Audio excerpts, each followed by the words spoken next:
Hi everybody, how are you? I am good. I am enjoying my first day home, having a lazy day, doing nothing since we started with the rental, getting new tenants and with moving the store and everything. So this is the first day that I've had to sit home and just do nothing. So I was getting a few things that needed to be done, and just kind of lazing around doing stuff that I like to do too. And someone brought up a really important question on my videos that they wondered if I had ever considered a lung transplant. So I was going to sit down and address that today. Right after I finish doing what I am doing right now, and that is making deviled eggs. So as you can see, I have already started on them, so I was just going to finish up doing that and then sit down and talk more about the lung transplant stuff, which is a super serious topic. So yeah, hang out.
And I am out of paprika right now, so pepper has to do.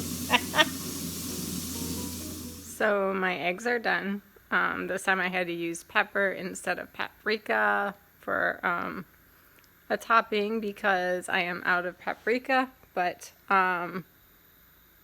it'll taste good anyways. I love the deviled eggs, having them around. They are a good source of protein and fat when I do not have time to make something and I'm hungry and on the go. So I can just grab one or two of those and it's a good meal and it's healthy. So yeah, I like to have those around quite often. It's been a while since I've had a chance to make them, so I was happy to do that today. But in any case, I had someone ask about lung transplants and if I would ever have one. And this is definitely a topic that I have thought about discussing on here because it is so important. But to be honest, I don't really know where I stand on this. There's times that I see stories and they're amazing and I think, oh, that would be great. And I should see if I can get that done. And then there's other times when I hear other stories and they're horrible. And I think that I would never do that. So that's in very simplified terms what my thoughts are on them. But in addition to that, there's other things that weigh in on the process. And that is that the doctors, and through all my reading and research, the average amount of time that a person can expect to live after a lung transplant is 5 years. And I don't know, right now I feel like I have longer than 5 years left in my current condition, at my current activity level. So when I weigh it against that, it kind of makes me hesitant to go through with something that certainly is not a fix for getting rid of a disease. It's just trading one issue for another. And granted, it would probably offer me more freedom in the end with, the no oxygen. But I've read so many stories where eventually they end up back on oxygen anyways. So to go through all that and end up in the same boat again. And I've read numerous stories where people had to get another transplant after their first one to continue. There's a lot of stories of rejection and what the drugs do to your body. And so, I don't know, it's just one of those subjects that there's so much to think about. And then as far as me as a person, I don't even know if it's really for me as a person. The amount of time that's spent in the hospital, I think I would go stir crazy with that.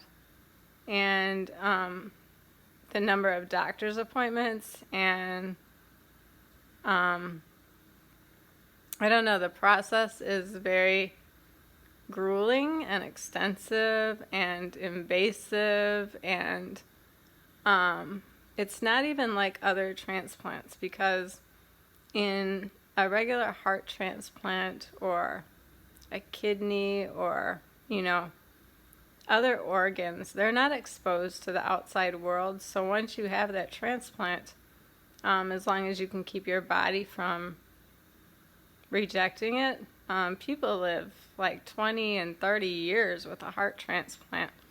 But the lungs are different because they're exposed to the outside world. So in other words, the air we breathe in comes into them, and it exposes them to all kinds of other,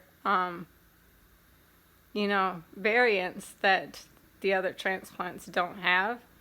And that makes it super risky because you're suppressing your immune system, but at the same time you're taking in other variants which can affect their wellness, and you have no resistance to them. So it is a lot different, in my opinion, than a lot of the other transplants.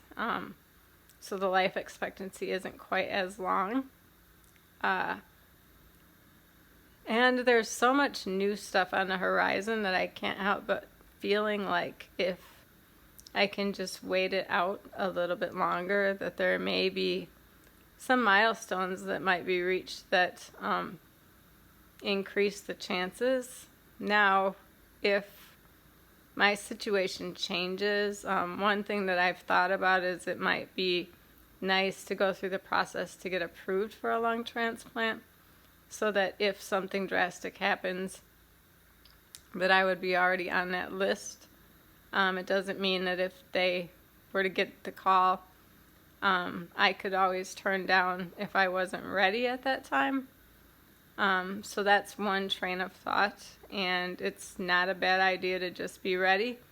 But on the other hand, I have seen individuals that had poured every hope they had into being able to get a lung transplant and then going through the process to try to get approved for it. And when they were declined, all their hope left and they passed anyways. And I can't help but feel that knowing that they couldn't get that and that that option was closed, it kind of made them give up hope. So, yeah, I don't want to end up in that boat either, where I just feel like I'm putting all my everything into hope for that versus, just trying to get stronger and to live longer in my current situation. The other thing, too, is there's a procedure that I have been reading about. It's been done overseas for a lot of years, more than 10. And they have had survivors with this. It's called a Zephyr valve, and it's predominantly for people with COPD who have emphysema in their upper lobes, and they've had huge success with this as far as it increasing life expectancy and the quality of life and a person's abilities and changing how their breathing works, and with very little problems as far as it's non-invasive. It's an outpatient procedure, and like I said, they've had really good luck with it in some patients for more than 10 years. So to me, that with very little risk, so it can be undone if things don't go well. So to me, that was much more intriguing to me than a lung transplant. So I have been watching this for a while now, and on June 29th, it got US FDA approval. So they are just starting to do it here in the States. So now I am waiting for more doctors to get more experience with it. And I'm hoping that that will be a game changer for a lot of people who at least have the COPD part of it. And I am hoping that if I am able to benefit from that procedure, that maybe treating the COPD side of it will lighten the PH side of it for me. So as far as right now, as far as a lung transplant, it's always in the back of my mind, and it's always a thought, but I'm just not sure that it's the right thing for me. I am a person who does not like to take very many pills, and a number of pills that have to be taken, and the number of doctor appointments that have to be followed up with, and just the whole thing of it seems quite overwhelming. So I'd love to hear all you guys' thoughts and feelings and opinions on this, and how you feel about the issue, and anything that you've learned that has been helpful to you in making decisions. And even if you went through any of the procedures and were accepted to the list, I'd love to hear what kind of stuff that you had to go through. But just anything that you can share that would shed more light on this topic would be greatly appreciated from anyone that has any more information on it. So, well, thanks for watching, and I hope you found this video helpful, or at least in some way useful. in any case, have a great one, you guys, and I will see you again soon.